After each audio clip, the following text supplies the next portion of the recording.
Faire bouger les choses, s'opposer aux diktats, ce n'est pas facile. Toujours populaire, qui dérange d'un côté quand ça arrange et arrange d'un côté quand ça dérange. Les grandes gueules sur Espace. Votre vitamine matinale dont on ne peut plus se passer. Dire tout haut ce qu'on pense tout bas. C'est ça. C'est ça. Les grandes gueules. Évidemment, un sujet politique toujours dans cette émission. Mesdames et messieurs, nous allons répartir encore une fois sur le terrain. D'où nous attend évidemment un autre député, c'est bien sûr monsieur Amadou Damaro Camara. Bonjour.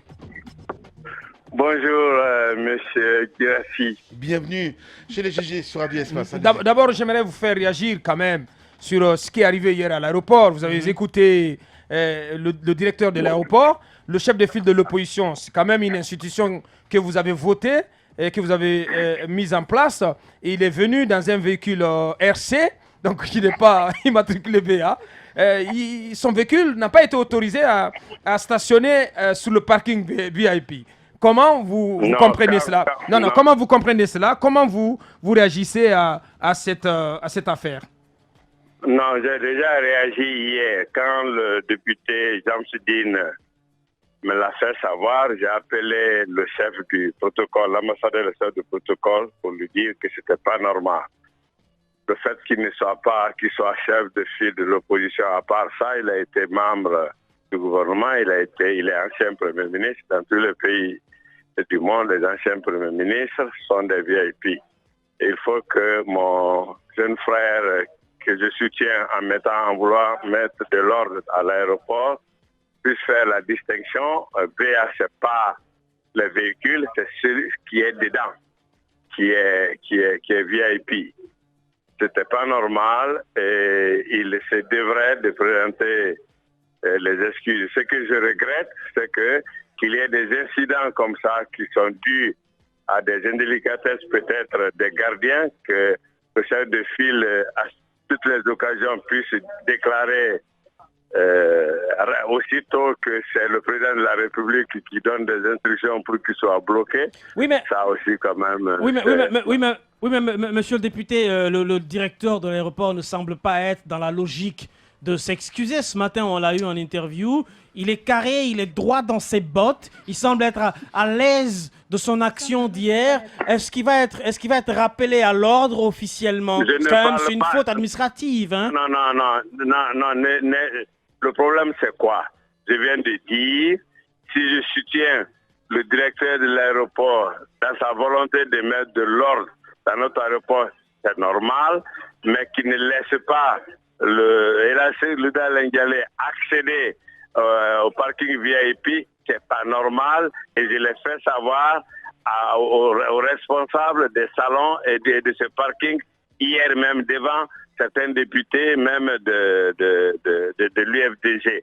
Ce que je regrette, c'est que des incidents comme ça, que le Céridalin croit que c'est le président de la République qui ordonne à ce que ça lui arrive, c'est ce qui n'est pas normal. Et vous ne condamnez pas cet aspect-là suffisamment. Voilà. Oui, mais il a raison, monsieur le député. Il ne peut pas comprendre non, qu'il soit... il n'a pas mais raison. permettez-moi. Non, monsieur le député, vous semblez bien ménager votre directeur de l'aéroport. Vous l'appelez jeune frère, c'est bien. Vous le caressez dans le sens du poil, c'est bien tout ça. Mais la réalité, c'est qu'il y a quand même une erreur, parce qu'on l'a eu à l'interview, monsieur le directeur ne semble même pas faire la différence entre le véhicule et les personnalités, entre les deux qui est VIP et la liste même des personnes VIP qui ont accès au parking. Il nous parle de Libanais, de commerçants et tout ça. Ça, on le sait, mais M. Cellou Dalein Diallo a quand même un visage qui est connu. Oui, mais je vous dis que ce qui est arrivé à M. Cellou Dalein Diallo n'est pas normal. Et c'est pas normal aussi que M. Cellou Dalein Diallo croit ou déclare que c'est du fait ou de l'ordre du chef de l'État. C'est aussi clair que ça.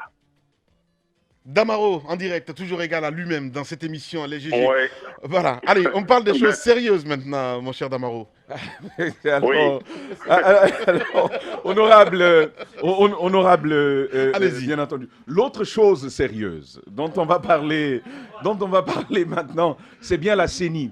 Là-bas, les cris ont déjà commencé. À peine que l'institution est installée, qu'on entend les cris qu'on a entendus depuis 2010, 2015. C'est déjà la sélection de l'opérateur technique qui doit proposer une solution de gestion du fichier électoral qui pose déjà problème. l'opposition évoque un processus biaisé pour lequel même les commissaires provenant de ces rangs n'ont pas été consultés. Honorable, c'est encore parti pour plusieurs journées d'instabilité dans le pays, honorable Damaro. Et j'ai envie de dire une partie de ping-pong. Non, je crois que l'opposition, finalement, redoute tellement des élections qu'elle trouve tous les alibis pour ne pas y aller. Mais si je peux me permettre, qu'elle croit, qu'elle sache que cette année, avant la fin de cette année, nous irons aux élections, quelle que soit leur manœuvre. De quoi il s'agit aujourd'hui? C'est que pendant leur retraite, selon le compte rendu qui m'a été fait, il a été dit pour que la CENI puisse être dans un délai de 200 et quelques jours, il a été dit et déclaré qu'il faut demander au ministre des Finances de bien vouloir accepter ou accorder des dérogations, car le processus normal de passation des marchés ne va pas permettre que la CENI soit dans le temps. C'est ainsi qu'ils ont accepté eux-mêmes, la CENI, qu'il y ait des consultations restreintes. Mais aujourd'hui, l'erreur est que ce n'est pas l'opérateur qu'on est en train de choisir, c'est le cabinet qu'on est en train de choisir pour mettre en état le site afin de recruter l'opérateur qui va procéder à la révision. Ensuite, dans la loi de la République, dans la loi des marchés publics, dans le code des marchés publics, les partis politiques ne sont pas partie prenante à la passation des processus de marché public. C'est une entité comme la CENI, comme je ne sais pas quelle autre entreprise, peut participer au processus. Donc, qu'elle saisisse déjà l'agence de régulation des marchés publics, c'est quand on est brimé en tant que soumissionnaire qu'on peut se permettre de saisir cette... Il ne faut pas faire l'amalgame. Donc, vous estimez que l'opposition fait déjà une sorte de tempête dans l'eau, oui, dans un verre d'eau? C'est dans un verre d'eau, c'est des alibis. Ils ont tellement demandé à refaire cette CENI, nous leur avons donné la possibilité, ils ont changé tous les anciens qui étaient dans la CENI, ils ont envoyé des nouveaux, nous avons gardé nos anciens, c'est la même CENI, le CENI était le plus mauvais, Bakary était le plus mauvais, Kébé était le plus mauvais, peut-être que l'UFDG veut que le président de la CENI soit choisi dans les rangs de l'UFDG, et ce qui, évidemment, ne se passera pas. Aussi longtemps qu'il y aura une CENI paritaire, qu'il y aura une CENI normale, l'UFDG ne sera jamais d'accord. Voilà, et on ne va pas vous laisser partir comme ça, mon cher Damaro. Ce qui se passe du côté de l'UFR, je sais que ce matin, vous frottez les mains. Vous êtes un peu à la base, Damaro. Dites-moi la vérité. Sur quoi? Sur la base de quoi? Ce qui se passe, le cas Baïdi. Sur le cas Baïdi, quand même. Le cas Baïdi qui devient quand même un ver qui s'introduit dans le fruit de l'UFR. Oui, mais c'est la preuve d'être vraiment un nain politique que de vouloir remplacer en Guinée un Baïdi par un Sekouyaya. Ça, c'est déjà la preuve que mon grand frère doit s'occuper de ses affaires et laisser la politique qui n'en a cure.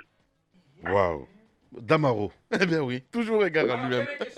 Allez-y. Dernière question, honorable. Je sais que oui.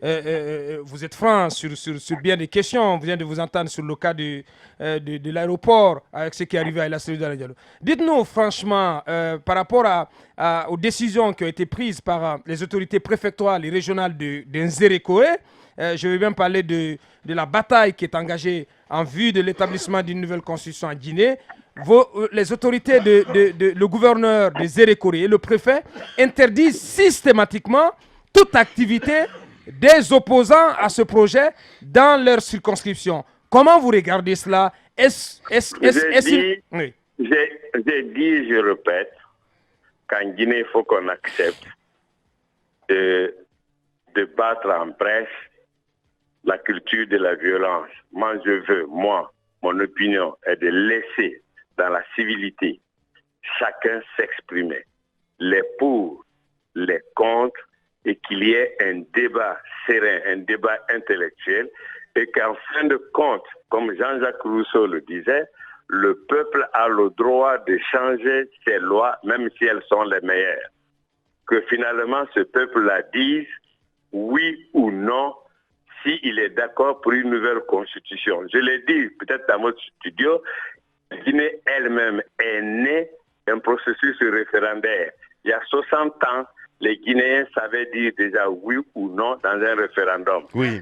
Il y Sauf a que dans votre 46 camp, ans, attendez, les Guinéens... sauf que dans votre Ouais. propre camp, Damarou, vous avez forcément suivi l'actualité un petit peu avec la sortie de Petit Saut ces derniers temps du côté du RPG Arc-en-Ciel.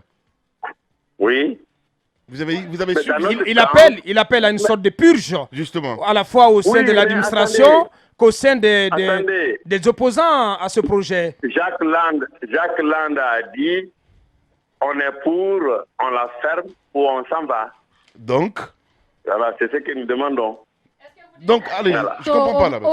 Aux gens qui sont, parce que j'ai l'impression que Ça veut dire les que propos que nous avons écoutés si on n'est de pas Monsieur pour, Sow, on dégage. Ah ben bien sûr. Mais ça, c'est pour ceux qui sont au sein, par je ne exemple, pas dans la du dentelle. gouvernement. Vous n'êtes pas pour nous, vous dégagez et vous attendez. Ça veut dire que, ça veut dire, ouais, Madame Haro, ça veut dire qu'il n'y a que les militants du RPG Arc-en-Ciel, ceux-là qui sont pour la nouvelle constitution, qui ont le droit de travailler dans l'administration? Non, dans l'administration, Ben, il c'est y a ce qu'il une a dit. politique que l'administration applique. Il y a une politique économique, une politique sociale, il y a une politique dans tous les domaines du parti au pouvoir qui s'applique. Mais si vous n'êtes pas pour ce parti, vous n'êtes pas pour cette politique, vous dégagez, vous allez dans le privé ou vous allez chercher ailleurs. Mais non. Alors, Vous pensez que la Guinée vous appartient? Non, mais c'est grave, c'est très Oui, grave. mais non, la Guinée ne nous appartient pas, mais le peuple de Guinée nous a confié la Guinée. Le peuple de Guinée Alors, vous a confié. honorable, Le peuple honorable, vous a confié Roby, la si tu Guinée. permets. Les voix discordantes aussi font partie de ce peuple. Ils ont bien le droit d'être éligibles au sein de l'administration. Mais Sans c'est intéressement de ce que votre j'ai avis. dit, c'est ce que j'ai dit, que la majorité s'impose. La démocratie, c'est la dictature de la majorité. Allez-y, madame. non, mais l'idée, ce que nous ne comprenons pas, vous dites que ceux qui ne sont pas pour doivent la fermer et dégager, mais par exemple, ceux qui sont au sein du FNDC, doit-on les traquer pour avoir exprimé une opinion contraire? Nous devons les traquer jusque dans leur dernier retranchement. Extraordinaire. Parce que ce ne sont pas des démocrates, Ouais. ce sont des gens qui empêchent le peuple de s'exprimer. Et ils s'opposent déjà à ce que le peuple s'exprime. C'est ça Bien. le front. Bien. Ils disent non, ils remplacent le peuple et ils disent qu'on ne doit même pas avoir ni de constitution, ni de référendum. Ah, ils ne sont pas démocrates. Pourquoi ils veulent se substituer au peuple? Vous appelez alors à Ils ne sont la qu'une vendetta. branche. Vous appelez à une sorte de vendetta contre eux.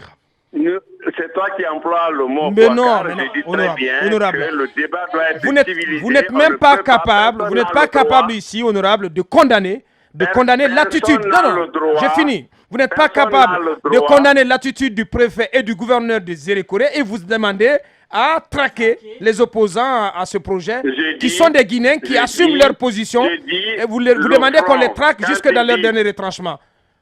Boubacar, Oui, je parle assez bien français. Je dis très bien. moi aussi. Je veux que le débat soit civilisé, que le débat soit de haut niveau et intellectuel, que toutes les opinions s'expriment et qu'en fin de compte, qu'on laisse le peuple s'exprimer. Seul le peuple est souverain sur une constitution. Mais les membres de ce fameux front disent ils sont le peuple, ils ne veulent même pas qu'on consulte ce peuple-là. Parce qu'il aurait été déjà consulté en 2010 dans une constitution. C'est aussi simple que ça. C'est ça leur problème. S'ils avaient dit, nous allons organiser un débat, qu'ils fassent campagne, non, ne votez pas pour une nouvelle constitution, en voici les raisons. Nous, on va dire, votez pour une nouvelle constitution, en voici les raisons. Et qu'en fin de compte, on organise ce référendum, il n'y aurait pas de problème. Mais ils disent, il n'y a même pas de consultation du peuple. Alors, Bien. qui ils sont? Bien. Damarou, Donc, c'est ça. merci beaucoup et surtout, bon week-end. Merci beaucoup. Merci à toi de même, Lamine, et bon retour. Au revoir. Politiciens véreux, fonctionnaires corrompus, promoteurs immobiliers voyous, justice passive. La Guinée devient-elle mafieuse? Les grandes gueules d'Adafo Média ne lavent pas plus blanc, mais vous permettent de défendre votre pays en vous informant. Avec les grandes gueules d'Adafo Média, dénoncez les turpitudes, nous garantissons le secret des sources. Envoyez vos documents à espacefmguinée.info, rubrique Contact. Les grandes gueules d'Adafo Média ou le socle de la liberté d'expression en Guinée.